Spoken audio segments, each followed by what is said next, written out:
Buenas tardes a todos. Se abre el acto. La Real Academia de Ciencias Veterinarias de España va a celebrar sesión pública para recibir como académico correspondiente de esta corporación al doctor don Andrés Escudero Población. El señor secretario leerá el acta, el particular del acta. Decreto 6 de 2017 de la Real Academia de Ciencias Veterinarias de España, por el que se nombra académico correspondiente electo de esta corporación al ilustrísimo señor doctor don Andrés Escudero Población. La Junta Plenaria de la Real Academia de Ciencias Veterinarias de España, a propuesta de la Junta de Gobierno, ha tenido a bien proclamar, en virtud de sus méritos, convocado por resolución del 13 de julio de 2016, Boletín Oficial del Estado número 187 de 4 de agosto de 2016, académico correspondiente electo de esta Real Academia al ilustrísimo señor doctor don Andrés Escudero Población. Para tomar posesión el electo deberá dar lectura al discurso de ingreso preceptivo, tras lo cual tomará posesión de su medalla y se le entregará el título correspondiente, dado en Madrid a 11 de septiembre de 2017. El secretario general, Salvio Jiménez Pérez, el vicepresidente, Francisco Antonio Rojo Vázquez. Muchas gracias. Antes de dar la palabra al excelentísimo señor don Quintiliano Pérez Bonilla, quería agradecer a todos ustedes, por supuesto, su presencia en este acto y muy especialmente al director general de Sanidad y Producción Agraria, si no me equivoco, del Ministerio de Agricultura, don Valentín Almansa. Tiene la palabra el excelentísimo señor don Quintiliano Pérez Bonilla, académico de número, que efectuará la presentación del nuevo académico correspondiente.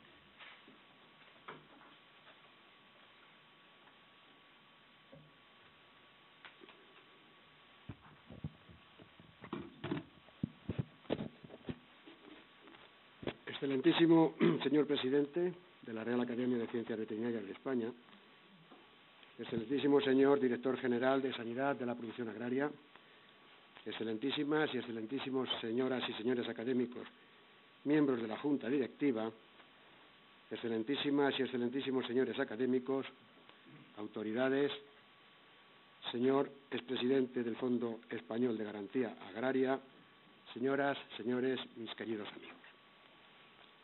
Mis primeras palabras en este acto solemne no pueden ser otras que las de un profundo y sincero agradecimiento a todos ustedes, queridos amigos, por tener la gentileza de acompañarnos esta tarde, viéndose obligados muchos de vosotros o de ustedes a efectuar cambios de última hora en sus repletas agendas como consecuencia de una convocatoria apresurada y producida inmediatamente después de un largo y cálido verano. En segundo lugar, quiero agradecer expresamente, como no podía ser de otra manera, a todos los señores académicos que con su voto y confianza en el ayer candidato, doctor don Andrés Escudero, han conseguido que hoy se haga realidad su nombramiento como académico correspondiente tras su inmediata lectura del preceptivo discurso de ingreso. Al mismo tiempo, quiero expresar mi agradecimiento también al académico electo por haberme designado para realizar su presentación en esta Real Academia. Andrés, muchísimas gracias por tu confianza. Dicho lo anterior, centraré mi intervención como prologuista de este acto en dos aspectos fundamentales del mismo y, en consecuencia, en primer lugar, comentaré brevemente el contenido del discurso que a continuación pronunciará el académico electo para, en segundo lugar, realizar una pequeña semblanza del autor. El discurso reúne, en mi opinión, todas las características necesarias para estar a la altura de las exigencias que esta real institución debe mantener por prestigio institucional y nivel científico. El discurso es una pieza uniforme, bien ensamblada y compuesta por 8 apartados complementarios entre sí, capaces de desarrollar en sus líneas todos los elementos precisos para reflejar en muy corto espacio de tiempo su contenido, respondiendo con holgura a las demandas del lector o del auditorio más exigente. En el primero de ellos, el autor refleja sus sentimientos, como bien nacido, y se prodiga ampliamente en agradecimientos a todas aquellas personas que le han ayudado en su formación profesional, que le han ayudado a ingresar en esta real institución y que le han ayudado a caminar por la vida, destacando especialmente el reflejo de su cariño hacia sus padres y su amor a Laura, su esposa.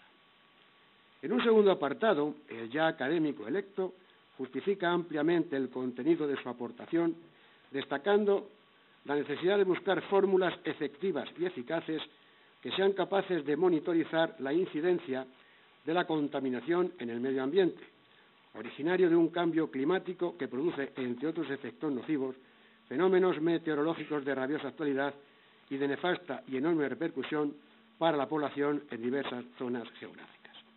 Y todo lo anterior relacionado con la importancia del sector agroalimentario como fundamental fuente de riqueza en España para equilibrar nuestro Producto Interior Bruto, aportando alimentos en cantidad y calidad gracias a la actuación de la profesión veterinaria responsable de la magnífica situación de seguridad alimentaria que hoy disfruta nuestra sociedad. Centra el autor los objetivos de su trabajo en la determinación de los niveles de contaminación en el ganado vacuno, utilizando para este fin partes de la anatomía de los animales de abasto como monitores de la contaminación medioambiental ligada al área geográfica y sistemas de cría correspondientes. En otro de los capítulos realiza un interesante estudio de la evolución de la ganadería de vacuno de carne, destacando la filosofía productiva actual dirigida hacia la obtención de producciones de calidad diferenciada ligadas al medio, buscando aumento en el valor añadido y la calidad de sus productos apoyados en un estrecho vínculo territorial. Avanza el discurso recogiendo la evolución de los efectivos de animales y explotaciones en los últimos tiempos y con el fin de enmarcar de la forma más adecuada la importancia de la monitorización zootécnica, realiza unos apuntes sobre los diferentes sistemas de producción, reflejando cuál de ellos es más susceptible de originar contaminación medioambiental en los animales. En el apartado de muestreo y metodología, el autor incluye los datos técnicos que se han utilizado en el estudio, reflejando el número de animales muestreados y tipo de órganos y partes de los órganos de los animales que han sido objeto de estudio, así como el aparataje utilizado, la tecnología utilizada, sin olvidar, lógicamente, los metales pesados analizados. Para finalizar el discurso, el nuevo académico incluye el oportuno capítulo de conclusiones que, por su interés, no voy a desvelar en este momento, cediendo, lógicamente, a su autor la primicia de esta información. En resumen, el discurso que en breve pronunciará el académico electo doctor don Andrés Escudero es un trabajo completo y con el nivel científico necesario y suficiente para abrirle las puertas de entrada de esta real institución académica. Concluida ya la primera parte de mi intervención, la correspondiente a la presentación del discurso, me resta ahora, señoras y señores, glosar el perfil profesional del doctor Andrés Escudero. Esta labor supone para mí una gran satisfacción. Pues bien, es cierto que el buen paño en el arca se vende. ¿Qué duda cabe que la oportunidad de que ustedes conozcan la trayectoria profesional desarrollada hasta la fecha por el entonces candidato y actual académico electo demostrará con claridad meridiana que tenía y tiene méritos suficientes para optar a una de las prestigiosas plazas de esta Real Academia? En el año 2005, Andrés Escudero alcanza el título de licenciado en veterinaria con la calificación de sobresaliente y premio extraordinario por una de las facultades con más solera y raigambre de España, cual es la Facultad de Veterinaria de León. Posteriormente, y con la calificación de sobresaliente con laude, alcanza también el grado de doctor en la misma universidad. Es miembro del grupo de investigación de la Universidad de León, con los códigos UNESCO correspondientes a patología, patología animal y patología experimental. El magnífico expediente académico labrado por el doctor Escudero a lo largo de su formación veterinaria le permite optar y obtener dos prestigiosas becas que le ayudan a incrementar su formación y conocimientos. La primera, concedida por el Consejo Superior de Investigaciones Científicas, y la segunda, como becario de formación del profesorado universitario del Ministerio de Educación y Ciencia. Es claro que el futuro profesional del doctor Escudero dentro del ámbito universitario se va abriendo camino, se va diseñando paulatinamente. Sin embargo, su vocación por el servicio público dentro de la Administración General del Estado le obliga a dar un giro radical a su vida profesional, haciendo que se presente y obtenga plaza en las oposiciones del Cuerpo Nacional Veterinario. A partir de aquí, su trayectoria como funcionario público en uno de los cuerpos nacionales de mayor prestigio del Estado español es envidiable. Inicia la misma como jefe de sección primero y jefe del servicio después en la Subdirección General de Estadística del Ministerio de Agricultura, Pesca, Alimentación y Medio Ambiente. Esta actividad le permite empaparse de la realidad e importancia económica de la ganadería española dentro del contexto de la producción final agraria y en el marco productivo de los países pertenecientes a la Unión Europea. Permanece en este puesto de trabajo durante un tiempo, avanzando en el conocimiento y funcionamiento de la Administración Pública, formación que le será de vital importancia para desarrollar con éxito la tarea que le es encomendada posteriormente. Efectivamente, en el año 2011, el hoy académico electo es llamado para realizar funciones de mayor trascendencia social y económicas dentro del mundo rural español. Por aquel entonces, el también compañero del Cuerpo Nacional Veterinario Tirso Yuste Jordán es nombrado director general de Agricultura y Ganadería en la Junta de Comunidades de Castilla-La Mancha, y siendo conocedor de las cualidades personales, profesionales y humanas del actual académico electo, decide contar con él como su director general en esta región española para desarrollar funciones agrarias en este campo. Pasan 4 intensos años de trabajo, dedicación e ilusión por el campo castellano-manchego y donde la labor del doctor Escudero se hace imprescindible dentro de la Dirección General de Ganadería. Pero en España, queridos amigas y queridos amigos, tenemos en la Administración Pública una enorme virtud, que no es otra que la vocación para la docencia agraria permanente. Y me explico. Efectivamente, en España y en sus comunidades autónomas, cada 4 años cesamos a los directores y altos cargos que ya han aprendido la asignatura desarrollada en sus respectivos puestos de trabajo y área de actividad, para incorporar y volver nuevamente a formar a otro grupo de personas que posiblemente cuando aprendan a desarrollar su labor serán nuevamente cesados, y así hasta el infinito. Y de ahí la vocación de docencia permanente de la Administración española. Transcurrido su periodo de trabajo en Castilla-La Mancha, el académico electo regresa nuevamente a su seno materno administrativo como jefe del área de la estructura de la cadena alimentaria en el Ministerio de Agricultura, Pesca, Alimentación y Medio Ambiente. En esta unidad desarrolla una importante labor implementando medidas para mejorar el funcionamiento de la cadena alimentaria, siendo esta pieza clave en el desarrollo armónico del sector agroalimentario español. Por último, y en estos momentos, el académico electo ocupa un puesto de enorme responsabilidad al haber sido nombrado recientemente vocal asesor del gabinete técnico del subsecretario del Ministerio y teniendo entre sus funciones prioritarias la de obtener y poner a disposición del subsecretario toda la información precisa y relacionada con la actividad que desarrolla la subsecretaría de este departamento. Hasta aquí, señores y señores, mis queridos amigos, hemos podido comprobar la positiva trayectoria profesional desarrollada hasta la fecha por el académico electo. Pero a todo lo interior es preciso añadir que el doctor Escudero ha asistido a numerosos cursos de formación, entre los que cabe destacar cursos de relaciones parlamentarias desde la perspectiva de la Administración General del Estado, técnicas de gestión presupuestaria, cursos sobre la Unión Europea impartida en la Escuela Diplomática del Ministerio de Asuntos Exteriores. Tiene publicados multitud de trabajos de investigación, ha realizado estancias en universidades extranjeras, como en la Facultad de Veterinaria de la Universidad de Bolonia, que no es Toledo. Ha asistido a multitud de congresos nacionales e internacionales y es el secretario general de la Asociación del Cuerpo Nacional Veterinario. En resumen, señoras y señores, mis queridos amigos, entiendo que todos ustedes han quedado gratamente convencidos de la calidad del discurso que a continuación pronunciará el académico electo y de la sólida formación científica y técnica que posee el doctor Escudero.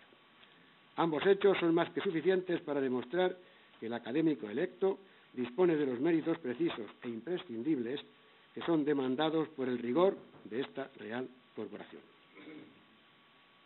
Mi querida familia Escudero, mi más cordial enhorabuena. Y anticipo a daros un abrazo virtual hasta que Andrés lea su discurso y posteriormente tener la oportunidad de abrazaros personalmente. Querido Andrés, no me resisto y aunque me salte el protocolo por unos minutos, quiero darte mi más cordial bienvenida, también virtual, a esta Real Academia de Ciencias Veterinarias de España, bienvenida que te daré personalmente con un fuerte abrazo una vez que a continuación leas tu preceptivo discurso de ingreso. Nada más, muchas gracias, he dicho.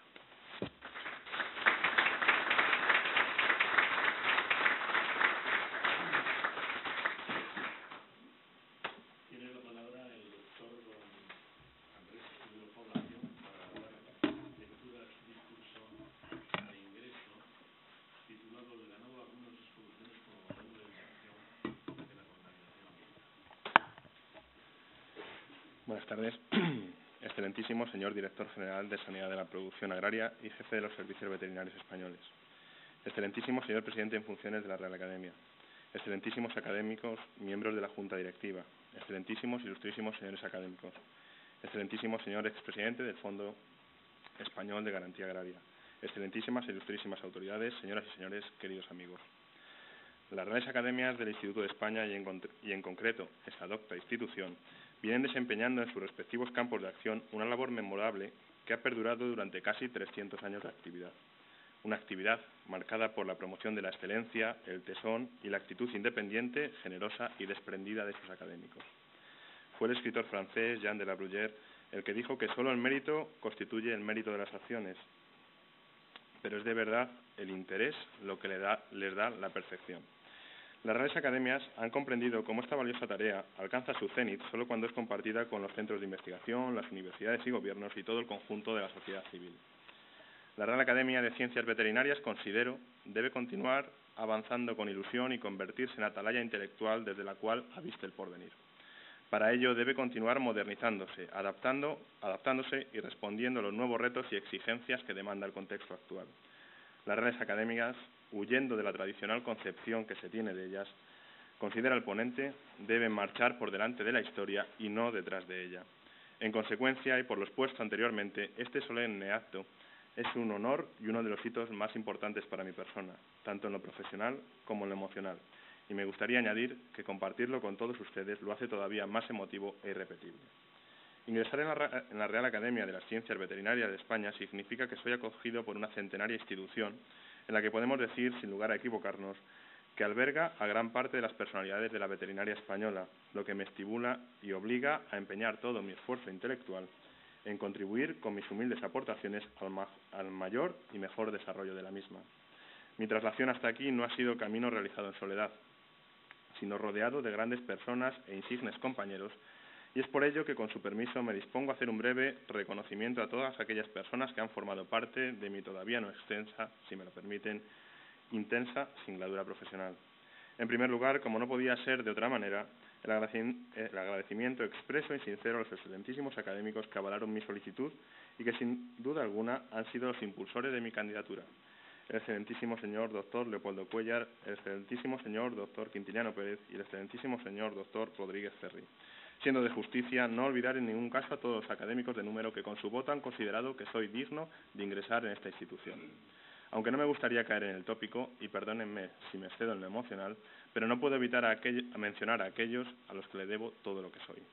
Así, en primer lugar, decir que hoy, aupado en este atril, tengo la gran oportunidad de agradecer a mi familia y, en primer lugar, a mis padres, sus preocupaciones y sus desvelos, sus sacrificios en la vida y en el trabajo, sus palabras y sus silencios, sus miradas y su apoyo, ya que son el espejo y el ejemplo al que anhelo parecerme. A mi hermano, que aunque ha estado alejado en su momento, hoy me observa más cerca, alentando día a día mi caminar. Y mención especial le quiero dedicar a Laura, mi mujer, la persona que en estos 12 últimos años ha conseguido humilde y fielmente transformar lo que era y conseguir que el que les habla sea hoy lo que todos ustedes pueden ver. Los éxitos, modelando mi figura, apoyándome incondicionalmente, aupándome en los éxitos y acompañándome en el llanto de los fracasos. Y sobre todo, porque aunque no se den cuenta hoy, Sofía y Andrés, mis hijos, son lo más importante de mi vida y sin ellos nada tendría sentido para mí. Dicho esto, y parafraseando al doctor Gregorio Marañón, los verdaderos maestros no enseñan cosas, sino modos. Los que no enseñan modos, los que únicamente enseñan cosas, han perdido su tiempo, y los que aprenden únicamente los modos, no aprenden únicamente los modos, sino las cosas, han perdido su tiempo también. Por ello, quiero mencionar a mis maestros. En primer lugar, quiero expresar mi más sincero agradecimiento al excelentísimo doctor don Felipe Prieto Montaña, quien puso la primera piedra profesional de quien les habla y a quien le estaré eternamente agradecido allá donde esté, y a aquellos infatigables amigos de mi finado tío que todavía, aun faltando continúan a mi lado ayudándome, los profesores Benedito Castellote, Gutiérrez Panizo y otros tantos como Ángel, César, José Ramiro, Inmaculada. Tampoco puedo olvidar al doctor Rodríguez Ferri, que ha continuado desde la lejanía de mi tierra natal con su labor magistral. Pero sin duda, la persona que ha trabajado, que me ha ayudado y que me ha acompañado durante todos estos últimos años, considerándome como un hijo profesional, es el excelentísimo académico doctor don Quintiliano Pérez Bonilla. Y en consecuencia, desde aquí, Quintiliano, expresarte mi gratitud externa como parte ya de mi familia. Tampoco puedo olvidar a las personas que día a día han permitido que mi labor profesional avance en el campo del servicio público y en la lucha del bien común. Mi gratitud y especial cariño a Tirso Yuste, por confiar en mí para ocupar puestos de especial responsabilidad en la administración pública, y a quien hace unos meses me ha dado la oportunidad de trabajar a su lado el ilustrísimo señor subsecretario de Agricultura, Pesca y Alimentación y Medio Ambiente, don Jaime Haddad Sánchez de Cueto, y su jefe de gabinete, el señor don César Mantecón Granel. Para concluir, gracias a las distintas personalidades que junto a mi familia hoy habéis querido acompañarme, pero que por no poder extenderme más no os he podido hacer mención expresa, mis disculpas, si bien quiero daros las gracias de corazón porque vosotros sois parte esencial de lo que hoy hemos construido hasta hoy. Como ya he mencionado anteriormente, se cumple hoy un hito esencial en mi vida, ya que alcanzo el culmen académico en mi profesión y comparto con todos ustedes aquello que he aprendido y a lo que he dedicado la mitad de mi carrera profesional.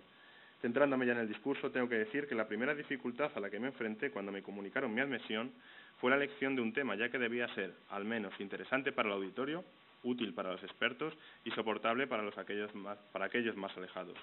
Es por ello que pretendo exponer a los aquí presentes un tema apasionante, asunto que, atendiendo a las principales publicaciones nacionales e internacionales, reviste de actualidad, y que no es otro que la contaminación ambiental, el subyacente cambio climático y la posible utilización de los animales con sus diferentes sistemas de producción como biomonitores de dicha contaminación. Considero humildemente que la veterinaria, como ciencia amplia y multidisciplinar, no debe ser ajena a un campo en el que puede aportar muchos conocimientos. Esta nueva apuesta no es otra que la búsqueda de una fórmula efectiva y eficaz para monitorizar la incidencia de la contaminación en el medio ambiente a través del estudio de los productos de animales, y es pues esta materia, a juicio del ponente, un aspecto de futuro ilusionante y de largo recorrido. Dicho esto, y por contextualizar el sector al que la veterinaria dedica gran parte de sus esfuerzos, señalarles que no resulta baladí la importancia del sector agroalimentario español. No en vano, su facturación supone ya el 10% del PIB español y en la Unión Europea mueve más de 1,4 billones de euros. Sí, señores, aunque todo el mundo habla de la importancia del sector automovilístico, inmobiliario, armamentístico, es el sector agroalimentario un verdadero índice de riqueza y de crecimiento. En 2015 casi se llegan a los 100.000 millones de euros de facturación, lo que mantiene el crecimiento sostenido de los últimos años y le afianza como el primer sector industrial de la economía española. En lo que al sector vacuno se refiere, al ser el centro de este discurso, es preciso señalar que su valor económico en la última década tiene una tendencia alcista y ha pasado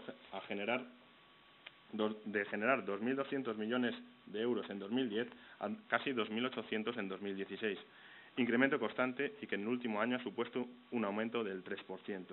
Ya a nivel europeo, el vacuno supera los 33.000 millones de euros, encabezado estos por Francia y ocupando España la quinta posición. A mayor abundamiento y contextualizada la importancia estratégica del sector de la alimentación en España, he creído conveniente señalar que es muy probable que algunos de ustedes no hayan caído en la cuenta, que somos aproximadamente 45 millones de españoles y cada uno solemos comer 3 veces al día los 365 días del año. Esto supone aproximadamente unos 50.000 millones de comidas al año, pues podría decirles que prácticamente en todas las comidas que ustedes realizan han ingerido un alimento supervisado por un veterinario. Es igualmente probable que a los menos duchos en la veterinaria les sorprenda la evolución de la técnica que ha llevado a que un pollo de 2 kilos de peso vivo lo alcance en 42 días, que un cerdo llegue a 120 kilos en 160 y que la producción media por vaca ya en España esté rondando los 9.000 kilos de leche. Esto permite alimentar a una población en constante crecimiento y que si nos alejamos y huimos de problemas éticos, está permitiendo utilizar de una forma más eficiente los tan escasos recursos primarios y alimentar a una población que, según las previsiones de la ONU, llegará a 9.000 millones en 2050. Por ende, su alimentación, bienestar y progreso está en manos también de los veterinarios, pues la proteína de origen animal siguen siendo el sustento y el anhelo al que camina el aumento de la clase media mundial. Es, pues, la alimentación una de las cuestiones que más preocupan al ser humano. Este demanda cada vez alimentos más variados, sanos y nutritivos. Por ello, si pudiéramos añadir un valor adicional, vinculándolos a la monitorización ambiental, que a su vez pueda o permita discernir el método de producción, aumentaríamos aún más, si cabe, su valor añadido, todo alineado con los nuevos conceptos de sostenibilidad o de economía circular. Así pues, la producción de alimentos de origen animal se encuentra, cuantitativamente hablando, relativamente estable en los países desarrollados. Por ello, han empezado a aparecer diferentes sistemas de producción que varían y buscan la fórmula que les permita satisfacer las necesidades cada vez más exigentes de la población coetánea.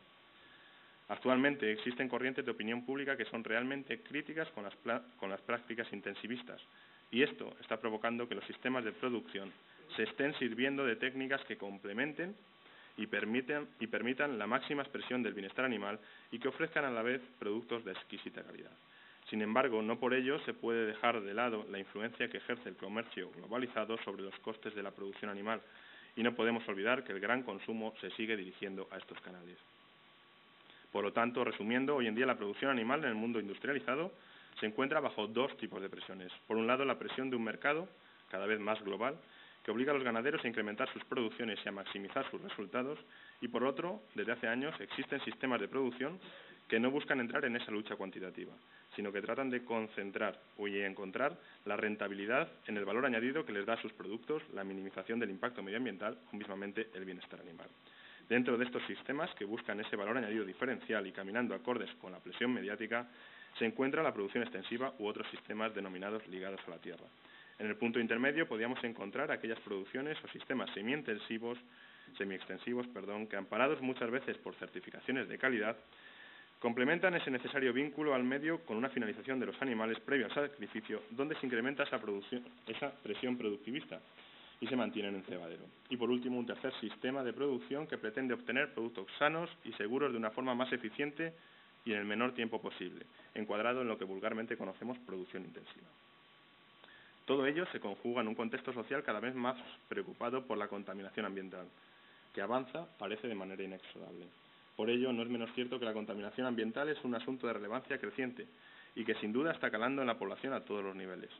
No en vano pudimos comprobar cómo tras la Conferencia de Naciones Unidas sobre el Cambio Climático, la conocida como COP21, que tuvo lugar en París, se firmó por primera vez a nivel global un acuerdo vinculante y con dotación económica para mitigar dicho cambio climático y sobre todo aquel derivado de la contaminación antropogénica. En esta línea y a mayor abundamiento no son escasos los estudios que vinculan dicha contaminación con problemas de salud. Citar simplemente a modo de ejemplo uno que recientemente pude revisar de la Universidad de Liverpool, que aseguraba que la calidad del medio ambiente afectaba realmente nuestra salud. Tanto es así que una inclinación genética a padecer cáncer combinada con un entorno contaminado aumentaba exponencialmente el riesgo a padecerlo. Dentro de los diversos contaminantes que pueden influir en nuestra salud, los metales pesados, sin ser una de las principales preocupaciones, sí participan de forma clara y evidente en la mayor parte de las actividades industriales, y sobre todo en aquellos procesos derivados de la combustión. La exposición de los seres vivos a ellos es un problema reconocido a nivel mundial. La liberación de dichos metales pesados durante años de expansión industrial incontrolada medioambientalmente ha provocado que exista un contenido anormalmente alto de estos elementos en el suelo. Parece evidente, por lo expuesto anteriormente, que la contaminación y la ganadería pueden tener una relación clara, sobre todo cuando la cría de dichos animales se realiza de una forma directa o indirectamente relacionada con el medio.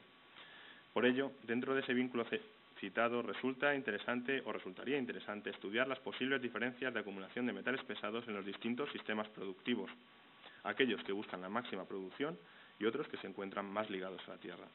Este estudio lo hemos realizado tomando como base ganaderías extensivas, semiextensivas e intensivas de la Comunidad Autónoma de Castilla y León, ya que esta comunidad autónoma encabeza el ranking español en lo que acceso de vacunos se refiere, como puede observarse diciendo que una de cada 4 vacas nodrizas se sitúa en dicha comunidad autónoma. Por ende, y toda vez expuesto lo anterior y recibida la feliz noticia de haber sido elegido académico correspondiente de Ciencias Básicas de la Real Academia de Ciencias Veterinarias de España, pensé que, dado que tendría que desarrollar un discurso para la toma de posesión, este debería servir para aportar mi pequeño granito de arena y favorecer el progreso de la profesión y del sector agroalimentario.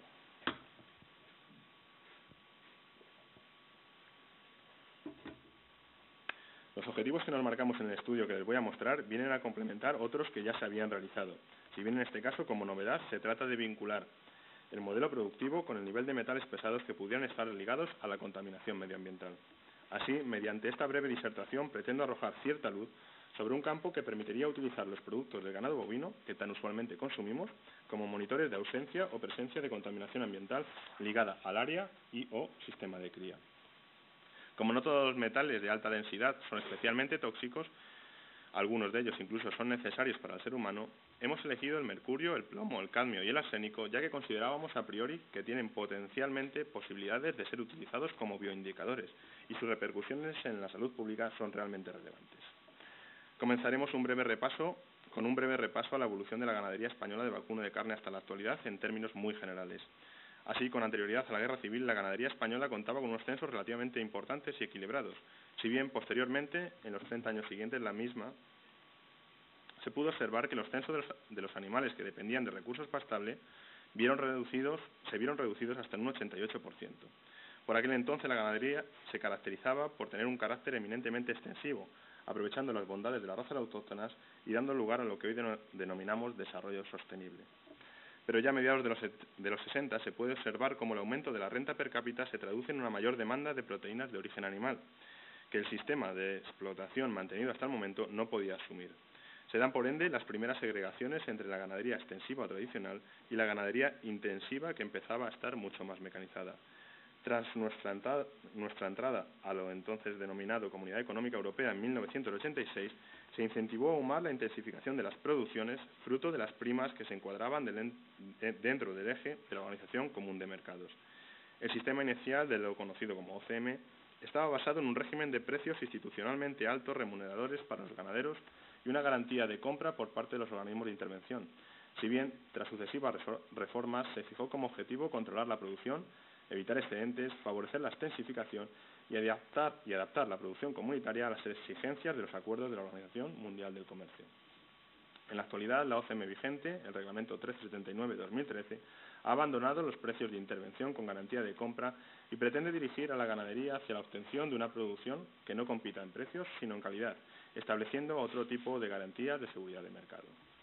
Evidentemente, cuando tratamos de establecer un biomonitor, es decir, un elemento que permita controlar de forma eficiente y eficaz un parámetro como en este caso puede ser la contaminación ambiental, es necesario conocer el grado de accesibilidad de ese elemento y, por lo tanto, conviene cuantificar el número de cabezas. Así, en la última década podemos afirmar que los censos de ganado vacuno en España han experimentado un crecimiento continuado. En concreto, el censo de vacuno español, en diciembre de 2008, superaba ligeramente los 6 millones de cabezas y hoy, con los últimos datos disponibles, tenemos ya casi 6,4 millones de animales. Esta tendencia creciente se reafirma en las vacas nodrizas, donde desde 1986, España ha duplicado su censo hasta los más de 2 millones de vacas nodrizas. Por comunidades autónomas, como ya les comenté, la Comunidad Autónoma de Castilla y León encabeza el ranking, seguido de Extremadura y Galicia. El 35% de vacas nodrizas se encuentra en el norte peninsular, distribuidas en pequeñas explotaciones, y el 50% en dehesas del suroeste peninsular en explotaciones de más de 50 vacas. Las vacas de carne producen alrededor de 850.000 terneros para el cebo. A esto habría que añadirle otros 700.000 terneros procedentes de explotaciones de leche. Aproximadamente el 75% se ceba de manera intensiva en unos 2.500 cebaderos con una capacidad media para unos 500 terneros. Además, se sacrifican anualmente unas 500.000 vacas de desecho por problemas reproductivos, desvieje, etc. La producción de terneros se caracteriza por la amplia variedad de razas y de sistemas de producción utilizados, lo que conduce a una gran diversidad de rendimientos, peso de sacrificio y características de las canales. Una vez puesta en valor la excelente situación del sector, fijada la disponibilidad del biomonitor, conviene hacer una pequeña reseña que acote y define los caracteres propios de cada uno de los medios de producción. Podemos decir que en España actualmente encontramos varios sistemas de producción de carne de terneros que, simplificando, hemos clasificado en extensivos, semi-intensivos e intensivos. Como simplificar es errar, conviene señalar que existen variaciones entre ellos dependiendo de razas, regiones, demandas de consumidores u operadores económicos. Y en línea con esto, un reciente estudio que pude leer la semana pasada exponía que uno de los mitos de la ganadería con el que conviene o con los que sería conveniente terminar es el de los dos tipos de ganadería, la extensiva y la intensiva. Existen múltiples sistemas productivos mixtos entre los dos extremos virtuales, porque en definitiva, cuando los terneros se sacrifican, su carne se comercializa en el mercado, sean terneros hijos de madres lecheras o sean animales de aptitud cárnica. Si bien la necesidad de sistematizar para hacer comparables los datos hace que haya sido necesario clasificarlos en los tres sistemas productivos que les he mencionado con anterioridad. En primer lugar, hablaremos brevemente del modelo intensivo, donde se vienen aprovechando de forma importante los terneros procedentes del vacuno lácteo. En sentido estricto, los animales se explotan en estabulación permanente durante todo el ciclo vital. Esta modalidad productiva requiere un destete precoz y la intensificación de la alimentación para aprovechar al máximo sus posibilidades fisiológicas, a base de mucho concentrado y muy poco forraje o paja de cereales. Los animales de nuestro estudio tenían todos en torno a unos 250-300 kilos de peso y la práctica totalidad no llegaba al año de vida. En un segundo lado, tendríamos los sistemas semiextensivos que derivan en parte de esa extensificación que comenzó en 1984 con el Programa Nacional de Ordenación y Mejora de las Explotaciones Ganaderas Extensivas. La ganadería semiextensiva presenta una serie de características comunes que pueden resumirse en varios aspectos. Por un lado, se caracterizan por una gran superficie pastable y donde el pastoreo es la principal forma de manejo de los animales adultos. Los animales muestreados de este sistema se han escogido entre aquellos que derivaban de vacas nodrizas y cuyo sacrificio se realizaba entre los 12 y 18 meses de edad, habiendo permanecido con las madres al menos 5 meses en extensivo. Y ya para concluir, el tercer sistema analizado nos encontramos con el sistema extensivo.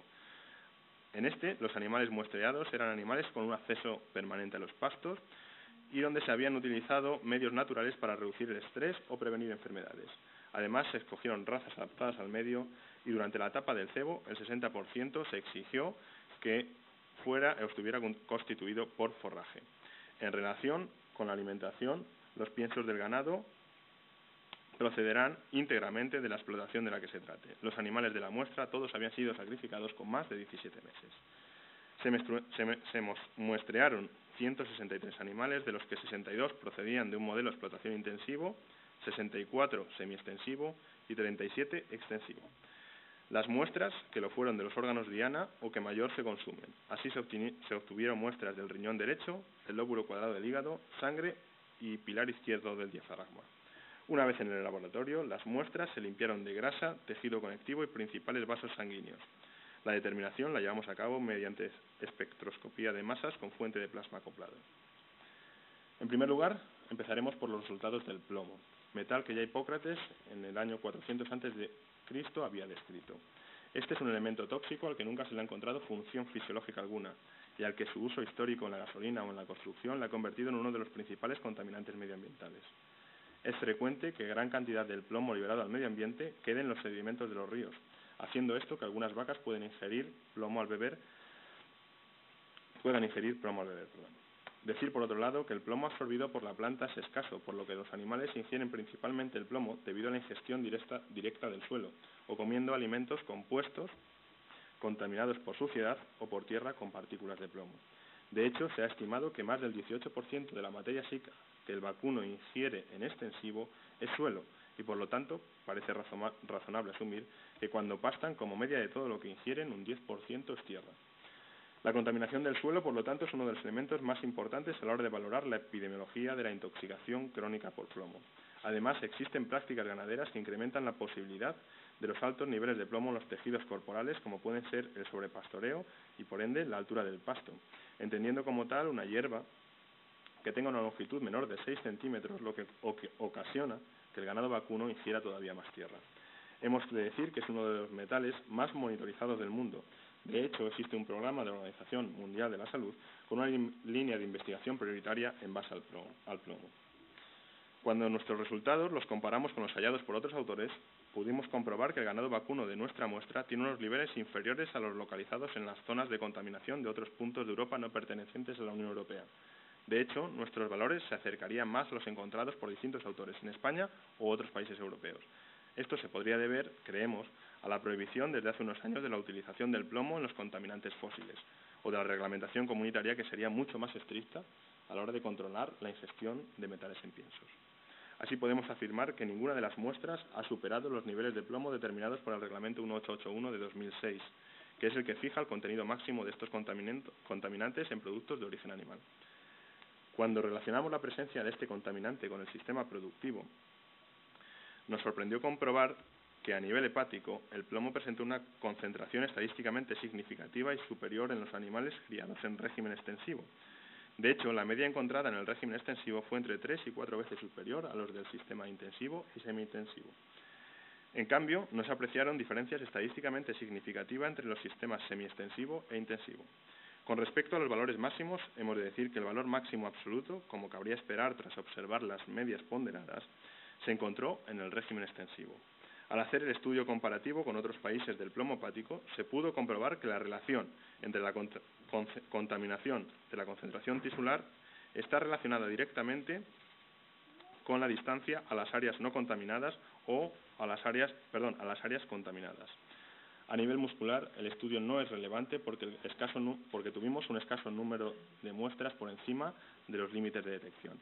A nivel renal, donde todos los autores coinciden que sería el órgano de acumulación y órgano diana, por ende, para nosotros la totalidad de las muestras estuvieron por encima del límite de detección, y los resultados parecen seguir una línea similar a lo encontrado a nivel hepático, ya que vuelven a aparecer diferencias estadísticamente significativas entre el sistema extensivo y los otros dos sistemas. A nivel cuantitativo, las medias muestran que los sistemas semi-extensivos e intensivos son prácticamente la mitad que lo encontrado a nivel extensivo. A nivel renal también ocurrió en Asturias, donde utilizaron los animales para comparar niveles de contaminación en extensivo entre un área industrializada y otra no, y los valores se duplicaban en los animales que pastaban en el área contaminada. El siguiente elemento es el arsénico, que es un metaloide tradicionalmente asociado a la ciencia forense. Hoy en día nadie puede admitir su presencia en la dieta, pero hay que indicar que el arsénico inorgánico aparece en muchos alimentos y bebidas. A pesar de que está realmente controlado y monitorizado, la EFSA ha llegado a recomendar a la Comisión Europea que ponga en marcha un programa a nivel europeo que abarque los años 2016, 2017 y 2018 para reducir su presencia. Hoy en día el arsénico es uno de los elementos más extendidos debido a sus propiedades industriales y uno de los que goza de una mayor repercusión dentro de los contaminantes inorgánicos en la dieta humana.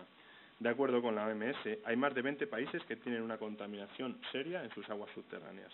En los animales que pastan, la fuente principal es el suelo, donde se deposita si existe una fuente de contaminación próxima.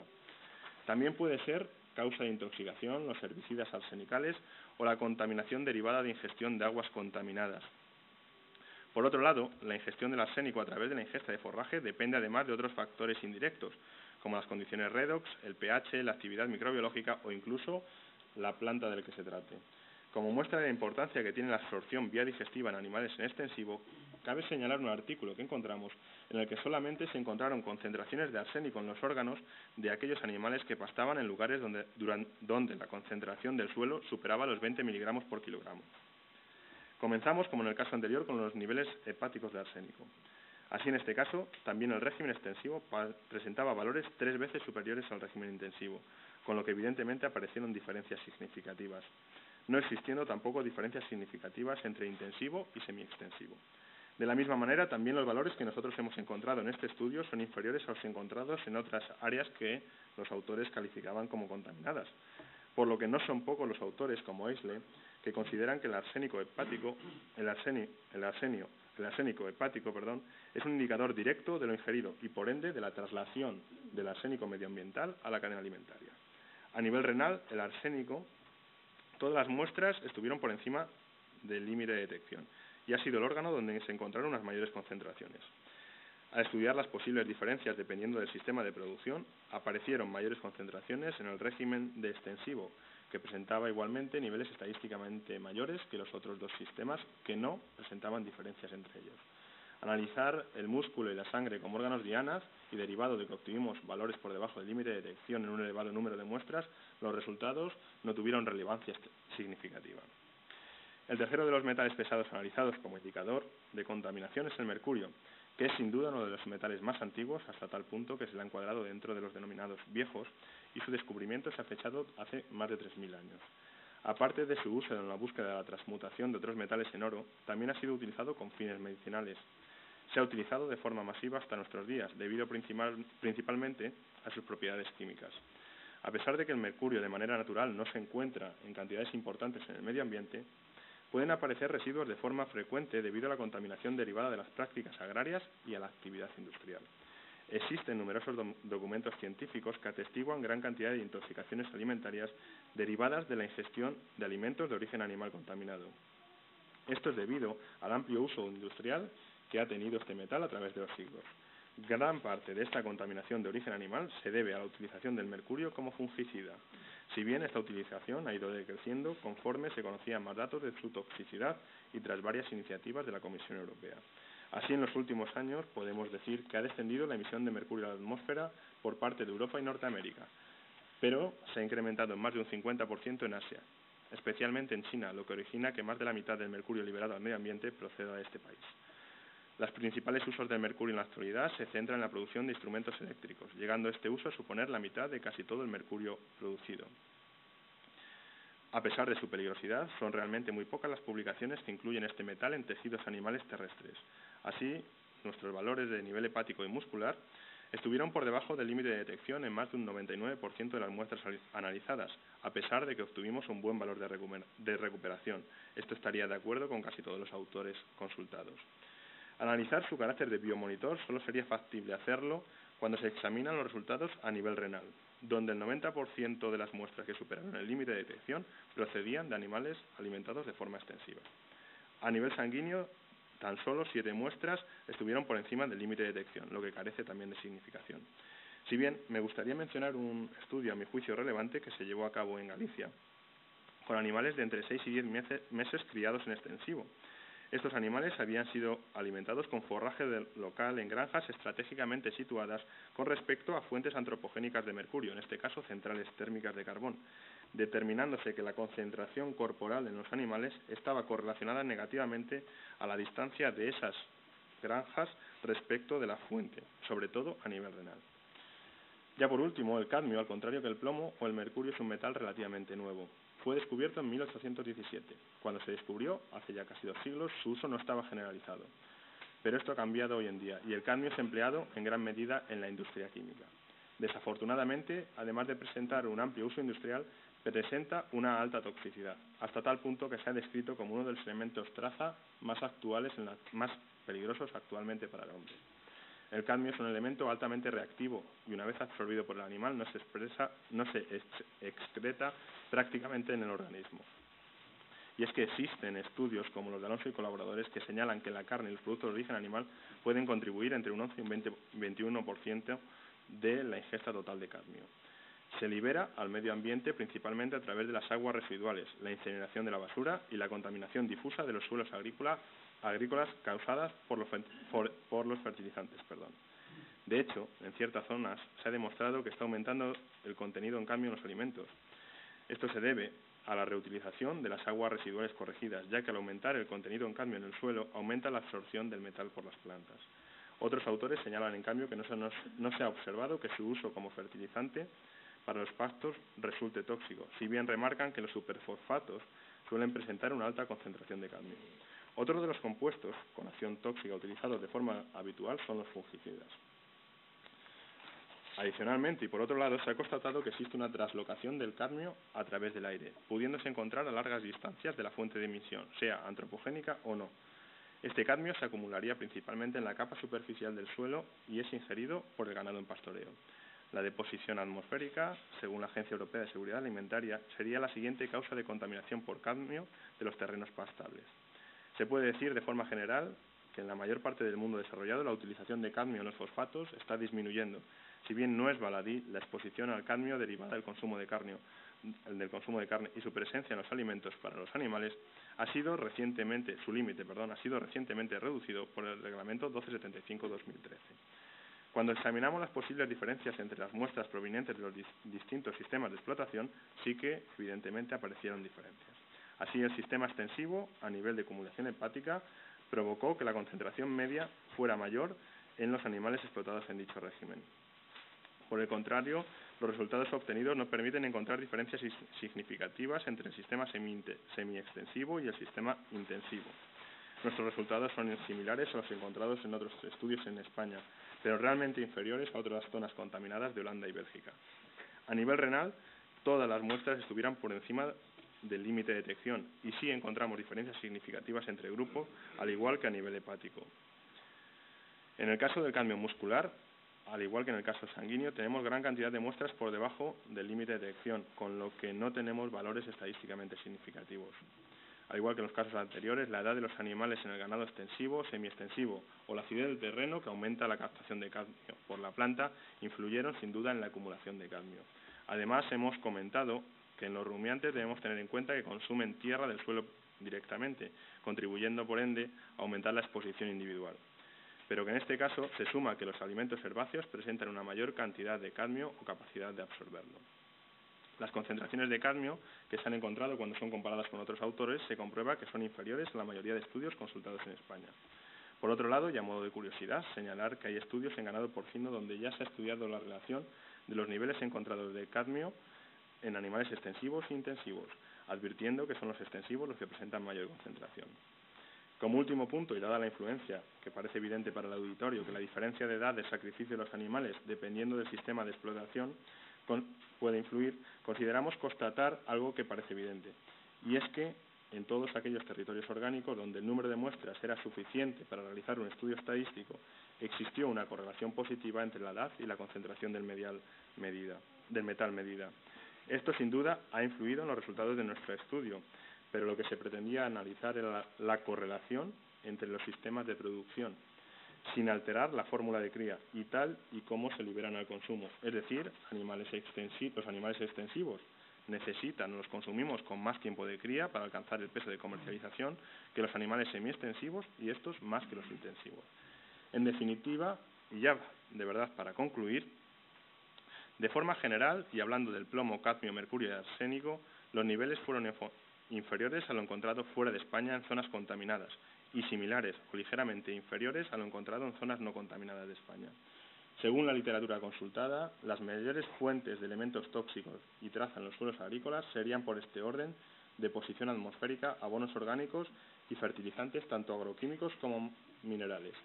A tenor de los resultados obtenidos, quisiéramos recalcar que ninguna de las muestras encontradas, tanto de los metales pesados como de los elementos esenciales, constituirían un riesgo para la salud humana.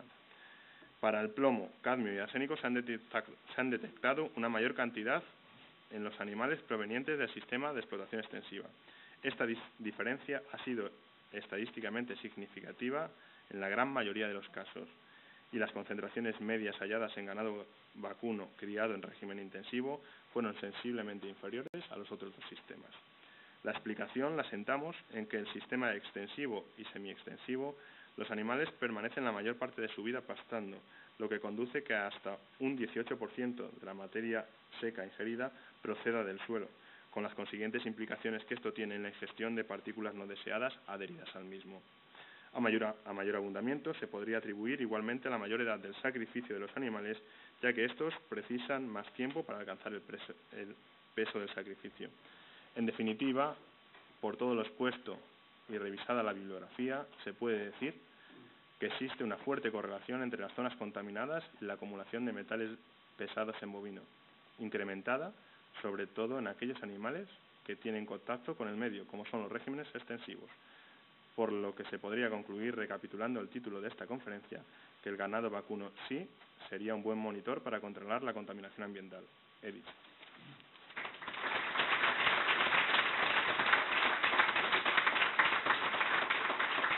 Ahora tienes que leer esto, pero tienes que elegir entre esto y esto, ¿no? Vale. Yo, Andrés Escudero Población, doctor en veterinaria por la Universidad de León, juro acatar los estatutos vigentes de la Real Academia de Ciencias Veterinarias de España en virtud de mi nombramiento como académico correspondiente, dando testimonio de ello mediante la firma rubricada que estampo, junto a la del señor vicepresidente y la del señor secretario general, en este documento de toma de posesión. Madrid, a 11 de septiembre de 2017.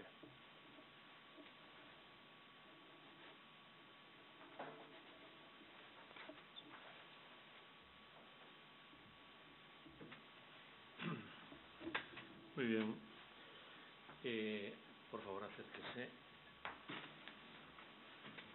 En nombre de Su Majestad, el Rey de España, le impongo la medalla que le corresponde y a su elección se incorporará a la sección primera de Ciencias Veterinarias.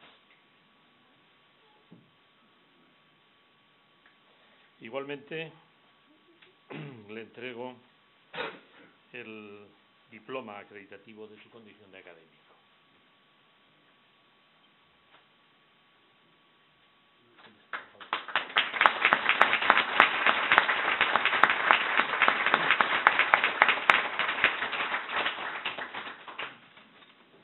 Bien, después del discurso de ingreso de nuestro ya académico correspondiente, el doctor Escudero Población, y teniendo en cuenta que en situaciones especiales pues las normas pueden ser modificadas sin variaciones del protocolo, teniendo en cuenta también la presencia en esta mesa de nuestro director general de Sanidad de la Producción Agraria, don Valentín Almansa, le invito para que diga algunas palabras antes de la clausura de este acto. Muchas gracias, señor vicepresidente. Quiero, en primer lugar, agradecer la oportunidad que me brindan de intervenir en este acto saltándose el protocolo. Normalmente estos actos son muy estrictos. Alguien no me advirtió de lo estricto del acto y así estoy yo aquí con una chaqueta de color crudo en vez de color oscuro como debía estar. Pero, en fin, prometo que si vuelvo a ser invitado a un acto de estos no volverá a ocurrir. Como me gusta decir, soy veterinario, pero es que además soy hijo, nieto y estoy casado con una veterinaria. O sea, soy veterinario por los cuatro costados y me siento feliz todos los días de serlo. Para mí es de las cosas más importantes que me han pasado en mi vida. Y por lo tanto, se me ocurren pocas cosas de las que uno se pueda sentir más orgulloso como veterinario que poder intervenir hoy aquí en la Academia de Ciencias Veterinarias. Yo me siento orgulloso de ello y sobre todo cuando veo a quien me acompaña en la mesa, como don Miguel Ángel de Ayubero, que ha sido el jefe real o espiritual de todos los veterinarios de mi generación y de algunas antes y de algunas después, o el profesor Rojo, que tuvo el buen juicio de suspenderme en la carrera en el segundo año de parasitarias, ¿no? Me vino bien porque así consiguió que estudiara las parasitarias. Al igual que el nuevo académico, coincido en que nuestra profesión es una profesión muy amplia. Tenemos unas competencias muy generales que nos permiten hablar de muchas cosas.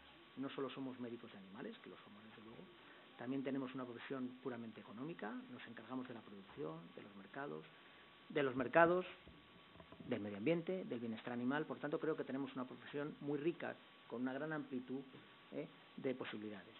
Estoy convencido que en esa amplitud y teniendo en cuenta la importancia cada vez mayor de la ganadería en la economía española y el sector agroalimentario español, tenemos mucho que aportar como profesión y estoy convencido que instituciones como la Academia y sus académicos también tendrán mucho que decir.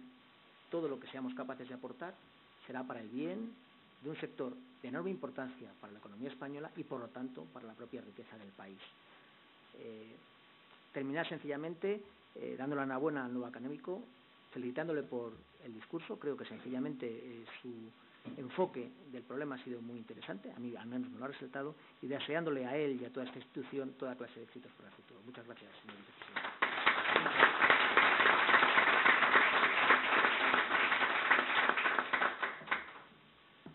Muy bien, se levanta la sesión. Muchas gracias.